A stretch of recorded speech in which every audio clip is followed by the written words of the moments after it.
Eu nunca vou esquecer o dia em que minha tia começou a vomitar sangue. Menos de 24 horas depois de aceitar uma comida de uma vizinha que a ameaçou. O que parecia coincidência, virou um pesadelo que destruiu toda a minha família. Mas antes de começar, deixe o seu like no vídeo, comenta aqui de qual cidade você está assistindo e se prepara, porque esse relato é real e pode mexer com você. Meu nome é Rafael, tenho 34 anos e estou enviando esse relato porque até hoje eu não consigo explicar tudo o que aconteceu com a minha tia Marta. Mesmo depois de tantos anos, ainda existem coisas que me tiram o sono. Lembranças que voltam como se tudo tivesse acontecido ontem. Ela era uma mulher forte, alegre, dessas que iluminam qualquer ambiente só de entrar. Sempre sorrindo, sempre ajudando todo mundo. O tipo de pessoa que você nunca imagina que vai passar por algo tão cruel. Morávamos no interior de Minas Gerais, em um conjunto de prédios simples, antigos, com corredores estreitos e iluminação fraca à noite. Daqueles lugares onde qualquer barulho ecoa diferente depois da meia-noite. Todo mundo se conhecia ali, ou pelo menos achava que conhecia. Minha tia sempre foi muito querida pelos vizinhos.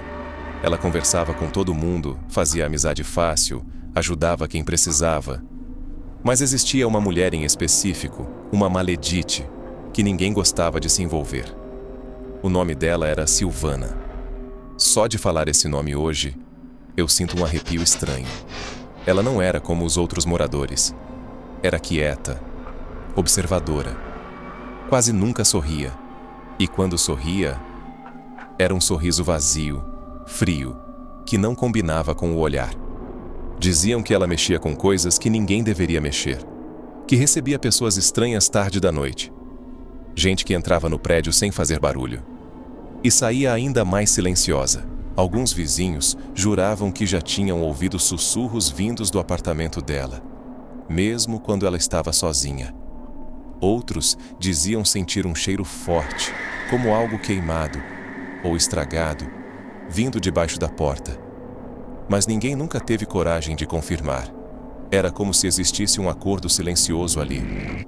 Todo mundo via, todo mundo desconfiava, mas ninguém queria se envolver. E foi justamente essa mulher que cruzou o caminho da minha tia de uma forma que mudou tudo.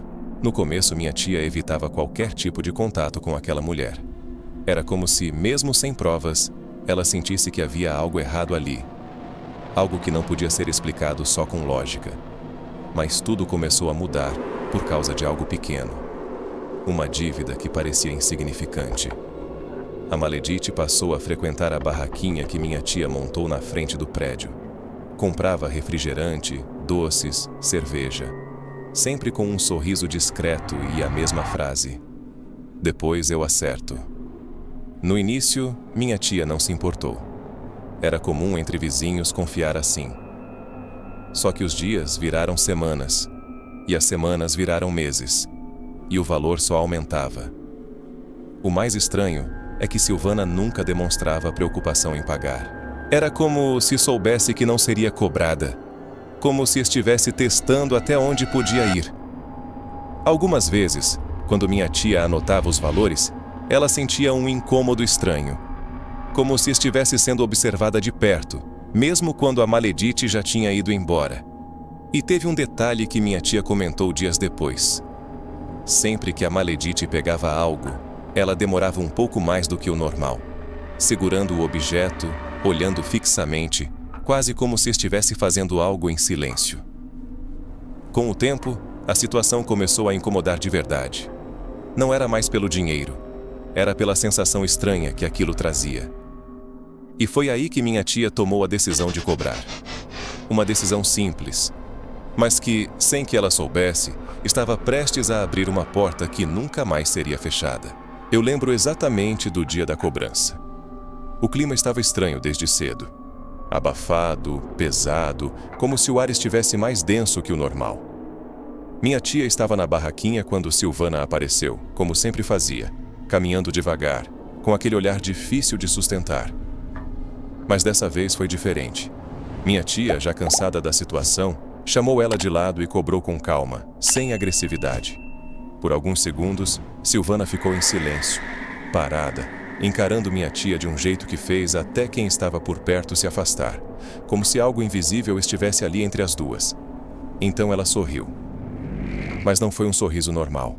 Foi algo frio, vazio, quase desumano. Ela tirou o dinheiro lentamente, entregou nota por nota, sem tirar os olhos da minha tia. E foi nesse momento que ela falou, em um tom baixo, que parecia ecoar mais do que deveria. Você não devia ter me cobrado.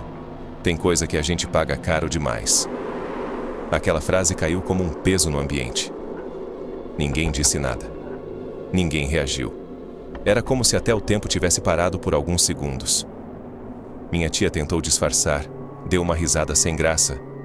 Mas eu vi o olhar dela mudar na hora. Não era medo ainda. Era algo pior.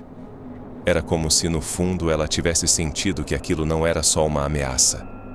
Era um aviso. Depois daquele dia, o clima nunca mais foi o mesmo. Minha tia tentou agir normalmente, mas dava para perceber que algo tinha ficado no ar. Algo pesado, como uma presença silenciosa acompanhando cada movimento. Durante alguns dias, Silvana simplesmente desapareceu. Não passou pela barraquinha, não foi vista nos corredores, não deu sinal algum. E isso, ao invés de aliviar, só piorou tudo. Porque quando alguém assim some, você não sabe o que está sendo feito longe dos seus olhos. Então, como se nada tivesse acontecido, ela voltou. Surgiu no fim de tarde, no horário em que alguns vizinhos costumavam se reunir ali na frente. Estava diferente, mais tranquila, até simpática demais. Nas mãos, carregava um prato coberto com um pano. Disse que queria fazer as pazes, que não valia a pena guardar mágoa por algo tão pequeno. Minha tia hesitou. Eu lembro dela olhando aquele prato por alguns segundos, como se algo dentro dela dissesse para não aceitar. Mas ela sempre foi do tipo que acreditava nas pessoas. Sempre deu segundas chances, até quando não devia. Então ela aceitou. Silvana tirou o pano devagar, revelando uma carne frita, ainda quente, com um cheiro forte, mas aos olhos parecia saboroso, quase enjoativo. Os vizinhos olharam para aqueles pedaços, mas, curiosamente, ninguém comeu, apenas minha tia. E naquele momento, sem que ninguém percebesse, alguma coisa começou. Naquela mesma noite, tudo parecia normal, pelo menos na superfície. Minha tia até comentou que a comida estava forte demais, com um gosto estranho que ficava na boca, mesmo depois de escovar os dentes. Ela tentou ignorar. Disse que devia ser só o tempero pesado. Mas, já na madrugada, o pesadelo começou.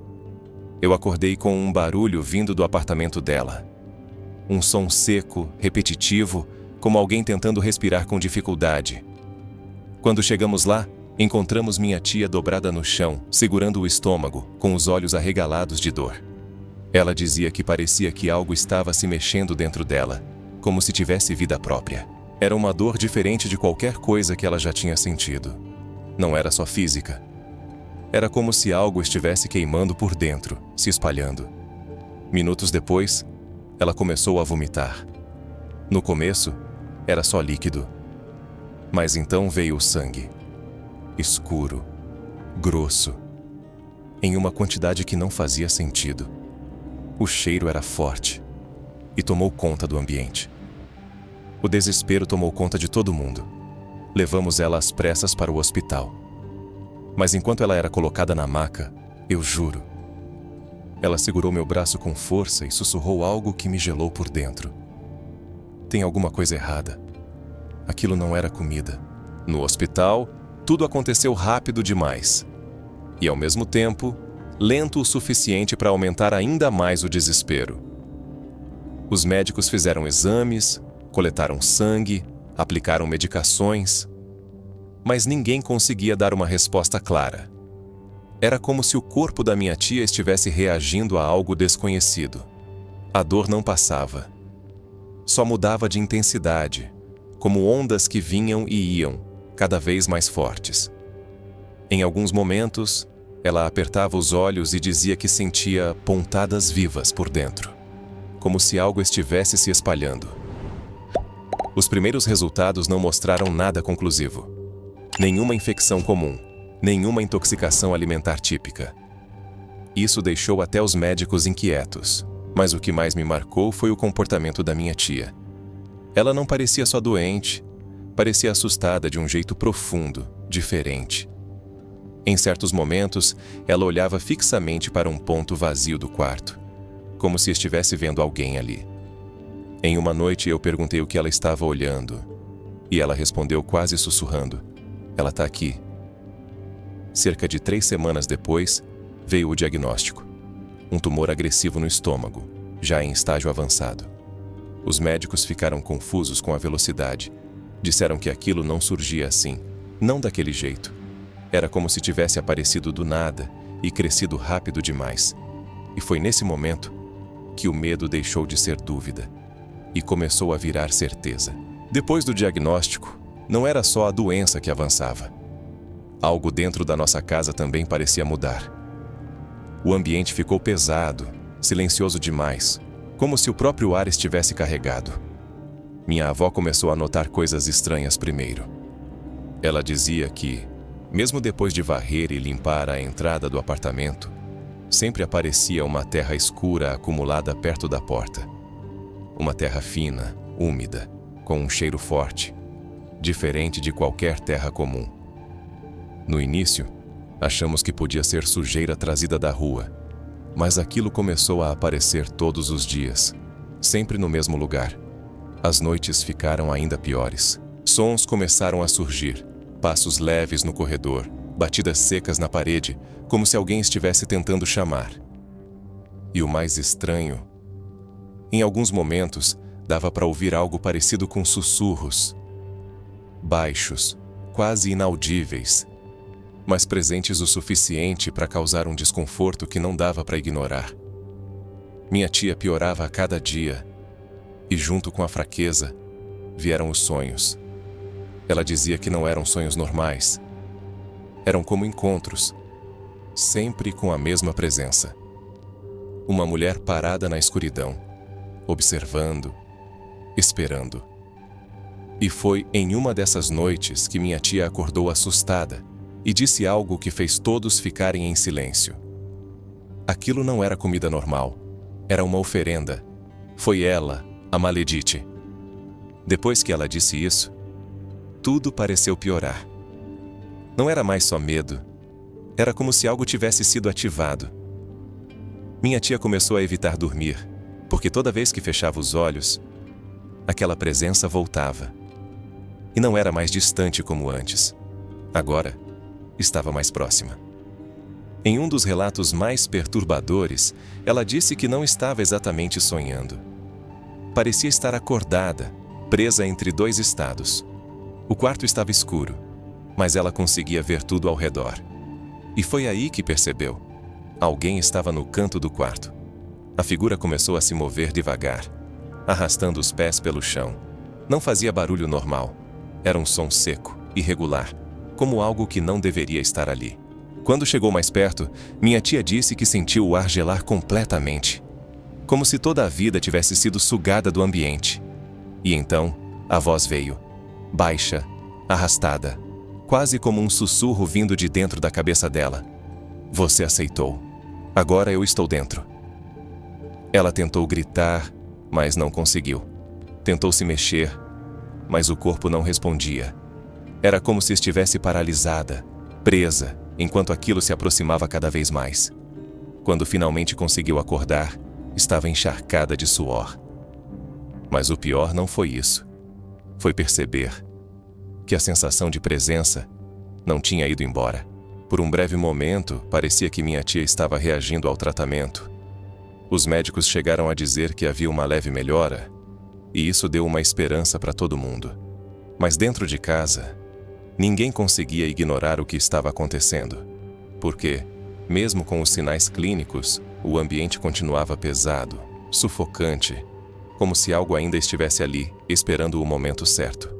E não demorou muito para tudo piorar de novo. A doença voltou de forma ainda mais agressiva.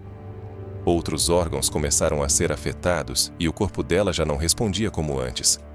Mas o mais assustador não era só o estado físico, era o comportamento dela.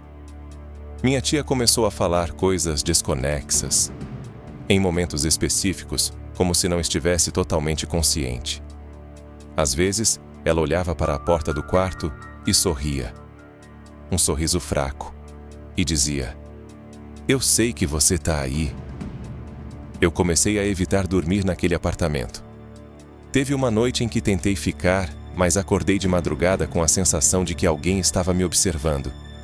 Não era impressão, era certeza. O ar estava gelado, pesado, difícil de respirar. E por alguns segundos, eu tive a clara sensação de que não estávamos mais sozinhos ali. Era como se ela, a Maledite, estivesse cada vez mais próxima. Pouco antes de morrer, minha tia me chamou. A voz dela estava fraca, quase um sussurro. Mas o olhar nunca saiu da minha cabeça. Era um olhar de quem tinha entendido tudo. Tarde demais. Eu me aproximei, segurei a mão dela. E ela apertou com uma força que não parecia mais humana. Então ela disse pausadamente: "Não foi doença. Eu senti quando começou. Aquilo entrou em mim." Naquele momento, um arrepio percorreu meu corpo inteiro. Porque no fundo, eu já sabia. Naquela mesma noite, o estado dela piorou rapidamente. E no dia seguinte, ela se foi. Sem barulho, sem despedida, mas deixando um silêncio pesado que tomou conta de tudo. E sabe o que mais me marcou? No mesmo dia, Silvana desapareceu. Ninguém viu ela saindo. Ninguém ouviu nada. O apartamento ficou vazio, como se ela nunca tivesse existido. Nem móveis ficaram lá dentro. Até hoje eu me pergunto, foi coincidência? Ou algo muito mais sombrio? Agora me diz, você acredita que esse tipo de coisa pode acontecer? Comenta aqui embaixo. E se prepara, porque no próximo relato do canal Contos da Escuridão, o que você vai ouvir pode ser ainda pior.